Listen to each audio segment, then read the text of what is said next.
Gloria y honra y alabanza a nuestro Dios Padre, el Señor Jesucristo y el Espíritu Santo. Bendita la Santa Trinidad. Dice el Salmo 100. Cantad alegres a Dios, habitantes de toda la tierra. Servir a Jehová con alegría. Venir ante su presencia con regocijo. Reconoced que Jehová es Dios. Él no sí, sino nosotros mismos. Pueblo suyo somos y ovejas de su prado. Entrad por sus puertas con acción de gracia, por sus atrios con alabanza. Alabarle, bendecid su nombre, porque Jehová es bueno, porque para siempre es su misericordia y su verdad por todas las generaciones. Bendito Dios, gracias Señor por este tiempo tan lindo. Los 12 apóstoles de Jesús, Pedro, Juan, Andrés, Jacobo, Felipe, Bartolomé, Tomás, Mateo, Jacobo, hijo de Alfeo, Judas Tadeo, Simón el Celote y Judas Iscariote. De estos 12, 11 eran de Galilea y uno era de Judea, el que lo traicionó, Judas Iscariote. ¿Por qué Jesús escogió los 12 apóstoles de Galilea? Los 11, perdón. Galilea era una región agrícola y ganadera. Era una región de gente de poca letra, de poco conocimiento bíblico, de poca maestría. Pero eran gente muy receptivas a la palabra, a la nueva palabra. Recuerde que Jesús viene a traer una nueva revelación del reino, un nuevo pacto. Los habitantes de Jerusalén era la élite religiosa, eran los escribas, los fariseos, los saduceos, los que dominaban la ley, los que tenían todas las escuelas de profetas, toda la élite cultural y religiosa de esa época. Ellos miraban con menosprecio a los judíos de Galilea, porque para ellos eran gente de poca letra, de poco conocimiento, gente ignorante. Sin embargo, Jesús nace en Galilea y escoge sus 11 discípulos de Galilea, excepto Judas Iscariote. Porque, como dice Primera de Timoteo, capítulo 1, versículo 26, mirad, hermanos, vuestra vocación, que no sois muchos sabios según la carne, ni muchos poderosos, ni muchos nobles, sino que lo necio del mundo escogió Dios para avergonzar a los sabios. Y lo débil del mundo escogió Dios para avergonzar a los fuertes. Y lo vil y lo menospreciado escogió Dios, y lo que no es para deshacer lo que es, a fin de que nadie se jacte en su presencia. Aquí vemos la soberanía, la grandeza, la majestad de Dios, su sabiduría eterna. Porque Él sabe de antemano que esos discípulos que eran de Galilea, gente noble, gente trabajadora, adaptada al trabajo fuerte, eran los que tenían las mejores características personales para expandir su reino, su evangelio, las buenas nuevas de salvación. La élite religiosa estaba llena de ego, de orgullo religioso, y menospreciaban a Jesús, sus enseñanzas, menospreciaron a Juan el Bautista y sus enseñanzas, y simplemente vivían una vida religiosa, pero separadas del amor de Dios, separadas de la justicia de Dios. Por eso en su momento Jesús les dijo, sepulcros blanqueados, porque estaban llenos de inmundicia por dentro, celos, envidias, orgullo religioso, sin compasión, sin amor al prójimo, sin amor al necesitado. Por eso es que Jesús escogió sus 12 apóstoles, sus 11, de Galilea, la región de Galilea, la región noble, la región de la gente humilde y trabajadora. Dios no escogió a los ricos ni a los sabios. Es muy difícil que un rico o un sabio entre a su reino. El reino de Dios es para los que reconocen que no son nada, que necesitan de Dios, que necesitan de su amor, necesitan de su perdón. 2 ejemplos bíblicos de personas que no estaban en el circo íntimo de Jesús, sin embargo, pudieron reconocer su condición y obtener la salvación y obtener la justificación. Cuando está Jesús haciendo la parábola del publicano y el otro que oraba, dice que el publicano, el fariseo se golpeaba el pecho y decía, gracias a Dios que no soy como esto, orgullo religioso. Sin embargo, el publicano decía que era un pecador, que tenía necesidad de Dios, que tenía necesidad de perdón y fue justificado. Dice Jesús, este fue justificado antes que el otro. Y el ladrón en la cruz, habían dos ladrones en la cruz, los dos eran ladrones, los dos merecían la muerte. Sin embargo, uno de ellos reconoce su condición y reconoce la necesidad de que necesita de Jesús, necesita de su perdón. Y le dice a Jesús en el último momento de su vida, acuérdate de mí cuando vengas en tu reino. ¿Y qué dijo Jesús al ver su humillación y su reconocimiento? De cierto te digo que hoy estarás conmigo en el paraíso. Qué precioso, ¿verdad? Para eso es el reino de Dios, para lo necio, lo vil, lo menospreciado, lo que no es, los pobres, los débiles, porque ellos son los que van a reconocer su necesidad y su condición, de que son pecadores, desobedientes, impíos, y necesitan el amor y el perdón de Dios. Para eso es el reino de Dios, el reino de los cielos. Se anuncia todo, pero la mayoría de los que entran son de ese grupo, de lo vil y lo menospreciado, lo que no es, lo necio. Seguimos estudiando el Evangelio según San Juan. Repasando el capítulo 1 vemos primero la deidad de Cristo, que Cristo es Dios. Como dicen, en el principio era el verbo era con Dios y el verbo era Dios. Este era en el principio con Dios y todas las cosas por Él fueron hechas. Y sin Él nada de lo que ha sido hecho fue hecho. En Él estaba la vida y la vida era la luz de los hombres. También vimos que Jesús es Dios porque cuando Felipe trae a Natanael y Natanael se presenta delante de él, Jesús le dije, antes que Felipe te llamara, cuando estabas debajo de la higuera te vi. O sea, ahí estamos viendo la omnipresencia de Jesús y la omnipresencia es uno de los atributos de Dios, el Dios eterno, el Dios todopoderoso, el gran yo soy, el que siempre existió, el Dios de toda gloria. También vimos que Jesús iba a ser asistido por los ángeles en todo su ministerio. Le dijo, de cierto te digo, que de aquí en adelante veréis al cielo abierto y los ángeles de Dios que suben y descienden sobre el Hijo del Hombre. Esto de los ángeles al servicio de Dios, aquí vemos la deidad de Cristo también, que Cristo es Dios. Fue asistido por los ángeles en todo momento de su ministerio, excepto en la crucifixión. Ya habíamos hablado de eso. Bueno, seguimos el capítulo 2, lindo capítulo precioso. Dice el capítulo 2, versículo 1, al tercer día se hicieron una boda en Caná de Galilea y estaba allí la madre de Jesús. Vamos a detenernos un momentico aquí. Esta frase, al tercer día, no se puede pasar por alto porque Juan la escribió con el propósito de que entendiéramos que esta frase, tercer día, el número 3, es un número clave en la Biblia. El número 3 significa completación de Dios. Completación, cosa que Dios cierra y da por terminado algo y comienza otro ministerio.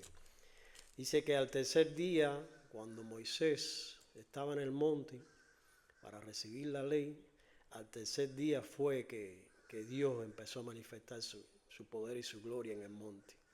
También en el tercer día, Abraham dice que al tercer día Abraham alzó los ojos y vio el monte en el cual iba a ofrecer a su hijo en sacrificio. Y cuando subió al monte, Dios le ofreció un cordero en vez de su hijo, porque estaba probando su fe. O sea, el tercer día Jesucristo resucitó de los muertos. Marca una era nueva, un nuevo pacto. Recuerda, cuando Juan dice Jesús es el Cordero de Dios, está diciendo de que Dios iba a ofrecer un mejor cordero, porque el cordero que ofrecía el sumo sacerdote una vez al año en el lugar santísimo para expiar los pecados del pueblo y los de él mismo, recuerden, eso se llama la expiación por los pecados. Ese cordero quitaba los pecados, pero no los abolía. Al otro año había que volver a sacrificar un cordero y volver a entrar el sumo sacerdote del lugar santísimo. O sea que expiaba los pecados, pero no no los radicaba, ¿no? Cuando viene Jesús, el Cordero de Dios, ya esa expiación se convierte en redención. Como dice la Biblia, nunca más me acordaré de tus pecados y los echaré en el fondo del mar. Esa es la redención. O sea, la redención es el paso después de la expiación. La expiación es ofrecer el Cordero por el pecado del pueblo y del sumo sacerdote. La redención lo ofrece solamente Jesucristo con su sangre preciosa. Y nos redime de nuestros pecados por su gracia y su amor. Recuerda, la misericordia es el perdón que Dios te da por un castigo que merecías, por un delito que cometiste contra Él. O sea, pecaste contra la voluntad de Dios, contra Él. Y la gracia es el regalo de la salvación, el regalo de la vida eterna que Dios te da a través de Jesucristo. Ya vimos la importancia de esta frase el tercer día. Dice, estaba allí la madre de Jesús. Fíjate cómo que aparece esto aparte, ¿ves? Aparece el primer versículo y estaba allí la madre de Jesús. O sea, la madre de Jesús fue independiente de Jesús. Es posible que haya sido invitada para apoyar o colaborar en la boda. Y fueron también invitados a la boda Jesús y sus discípulos. ¿Ve? Como es una situación independiente. ¿Ve? Estaba allí la madre de Jesús y fueron también invitados a la boda Jesús y sus discípulos. Quiere decir que tenemos que separar esto. ¿Ve? La madre de Jesús no fue junto con Jesús. Ella estaba allí ya. Quizás estaba ayudando con la organización de la boda. Recuerden, estas bodas en tiempos de Jesús en Israel duraban 7 días. La familia del novio, el padre del novio era el que tenía que garantizar la comida, la bebida, en este caso el vino. Ellos celebraban un banquete los 7 días de la semana. Estas eran las bodas judías. Y dice aquí que Jesús y sus discípulos también fueron invitados. Faltando el vino, la madre de Jesús le dijo, no tienen vino. O sea, aquí la madre de Jesús simplemente le dice que no tienen vino. Ella confiando en que Jesús iba a hacer algo con respecto a eso. Porque realmente era una vergüenza para un padre de familia, en este caso el padre del novio, que se acabara el vino en medio de la fiesta. Esto era una cosa vergonzosa y bochornosa durante toda la vida. Todo el mundo iba a hablar de eso. O sea, que era una cosa inaceptable. No sabemos por qué se acabó el vino. Se supone que lo hubieran planeado con tiempo. Quizás se aumentó el número de invitados. Pero al final, esto Dios lo propició con un propósito. Jesús le dijo, ¿qué tienes conmigo, mujer? Aún no ha venido mi hora. Vamos a detener un momentico aquí. Cuando Jesús le dice aquí mujer, no está usando un término despectivo. Simplemente está usando un término que en esos tiempos se usaba como de respeto. Pero fíjate cómo no le dice madre aquí. Hay dos momentos en que Jesús le dice mujer a su madre. Es en este momento y cuando está en la crucifixión en la cruz, que le dice a la madre, mujer, he aquí a tu hijo, y le dice a Juan, hijo, he aquí tu madre. O sea, estos dos momentos son clave, donde Jesús le dice mujer a su mamá. ¿Qué me está enseñando aquí? Que Jesús le está diciendo a ella mujer, porque en ese momento, dice Jesús, aún no ha venido mi hora. Quiere decir que el ministerio de Jesús, a partir de que él comienza su ministerio, ya empieza a escoger a sus 12 apóstoles. Ya a partir de ahí él termina con su madre. Él empieza a obedecer y a sujetarse totalmente a la voluntad de su Padre Celestial. Para eso fue enviado. O sea, me está enseñando aquí, cuando le dice mujer, le está diciendo, sin usar el término despectivo, que ella es una mujer. Y él no está sujeto a ninguna mujer. Él está sujeto a la voluntad del Padre.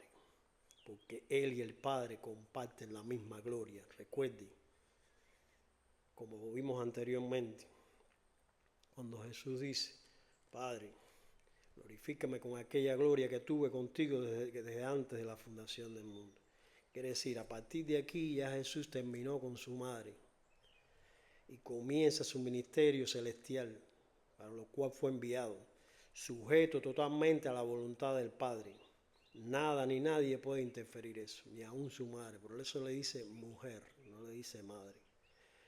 Aún no ha venido mi hora. Quiere decir que aún no había llegado el momento en que Él comenzara a ministrar su gracia, su amor, su poder, su autoridad sobre todas las cosas. Su madre dijo a los que servían, haced todo lo que os dijere.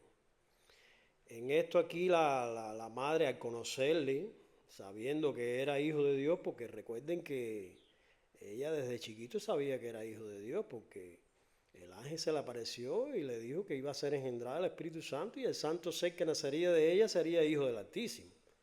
Ella sabía que él tenía todo poder y autoridad, aunque aún no había comenzado a manifestarlo, pero ella como madre sabía que él venía del cielo.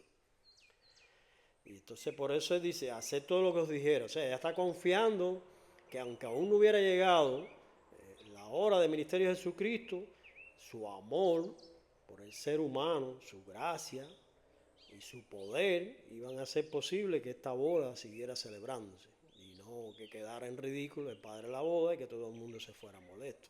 Aquí estamos viendo un ejemplo de la humanidad de Jesús. No había llegado su hora, pero hace una sección aquí a favor de los seres humanos, a favor de la boda, a favor del anfitrión de la boda. Y todo era para lo que vamos a ver a continuación. Dice, estaban allí 6 tinajas de piedra para agua conforme al rito de la purificación de los judíos, en cada una de las cuales cabían 2 o 3 cántaros. Estamos hablando de 700 litros de agua. Jesús le dijo, llenad estas tinajas de agua. Cuando dice aquí las tinajas de agua, habla del número 6. El número 6 es el número de humano, de la humanidad. Jesús está haciendo un acto de humanidad aquí. Está ayudando a rescatar una boda que estaba en riesgo de perderse. Eso usa el número 6. Cuando habla de que usa las tinajas de la purificación de los judíos, me está dando a entender de que Jesús iba a usar estas tinajas para cambiar el agua, la purificación, por el vino.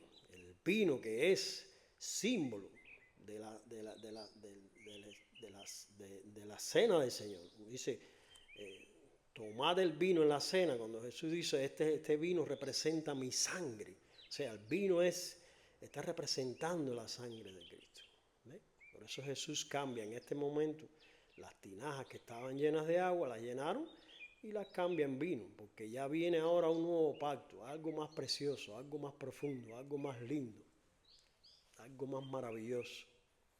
Jesús está enseñando que a partir de ahora tenemos acceso a la gracia, al trono de Dios. Ya no necesitaremos más de sumos sacerdotes que intercedan por nosotros, porque cada uno de nosotros tendrá acceso al trono de Dios, al trono de su gracia, a través del Espíritu Santo.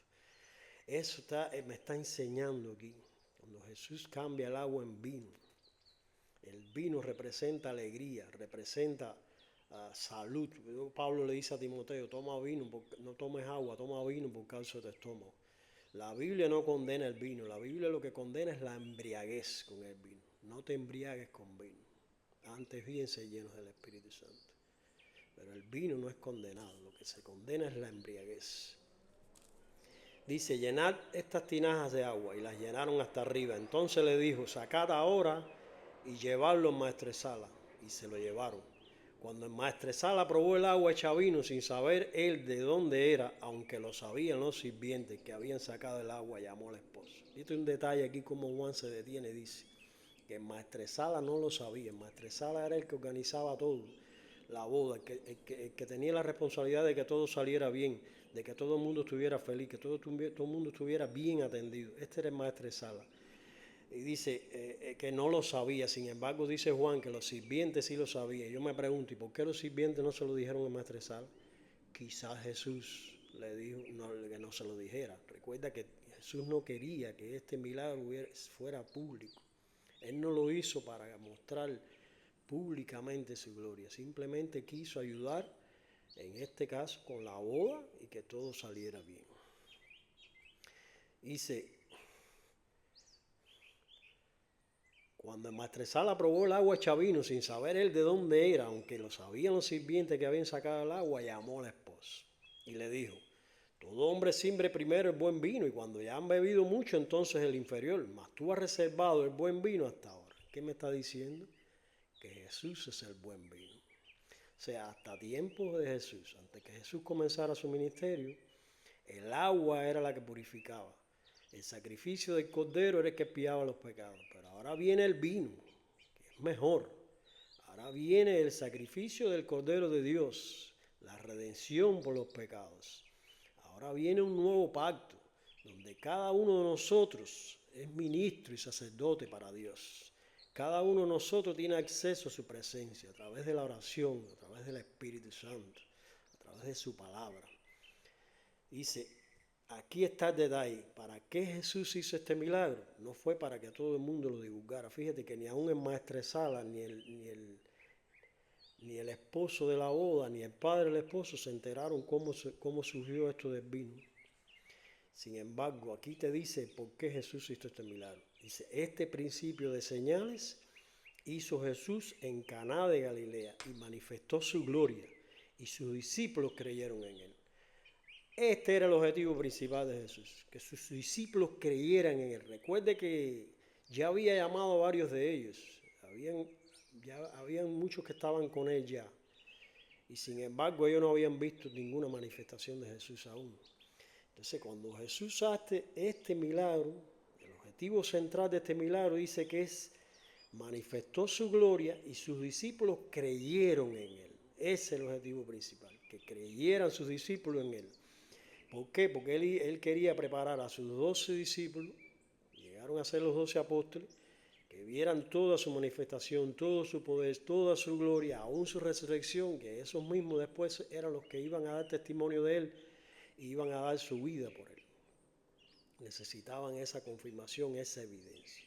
Después de esto descendieron a Capernaum él, su madre y sus hermanos y sus discípulos, y estuvieron allí no muchos días. Bendito sea Dios. Adelantando un poquito para el próximo video, vamos a ver cuando Jesús entra y purifica el templo de Jerusalén.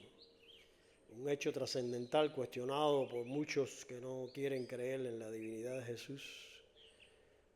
Sin embargo, la Biblia enseña cómo Jesús, por qué actuó así como actuó aquí en este pasaje, en este momento, y cuál es la voluntad de Dios para su pueblo y para el lugar donde se reúne su pueblo, en este caso el templo. Recuerda, la iglesia es el cuerpo de creyentes. El templo es el lugar donde se reúne la iglesia. Usted puede estar en un lugar aislado y no tener templo cerca y no poder reunirse con los hermanos. Sin embargo, usted pertenece al cuerpo de Cristo, que es la iglesia. Bendito sea Dios. Seguimos el próximo video escudriñando la Escritura para aprender y conocer más de Dios, para acercarnos más a su reino. Acuérdese que dice que mi pueblo fue destruido porque le faltó conocimiento, Oseas 6:4, o 4:6, perdón. Por cuanto echaste conocimiento, yo te echaré de sacerdocio, y por cuanto olvidaste la ley de Dios, yo también me olvidaré de tus hijos. Si usted no tiene conocimiento de la palabra de Dios, cualquier prueba, cualquier situación en su vida lo va a derrumbar, y cualquier tentación lo va a hacer caer en pecado. Y la presencia de Dios se va a alejar de usted. Recuerde, el Espíritu Santo no mora donde hay pecado. Si usted quiere estar lleno del Espíritu Santo, lleno de la palabra de Dios, tiene que vivir en santidad, en obediencia, en sujeción. Y toda la gloria y toda la honra y toda la alabanza sea para Él, el único Dios verdadero, creador de todas las cosas. Bendito, alabado sea por los siglos de los siglos. Amén.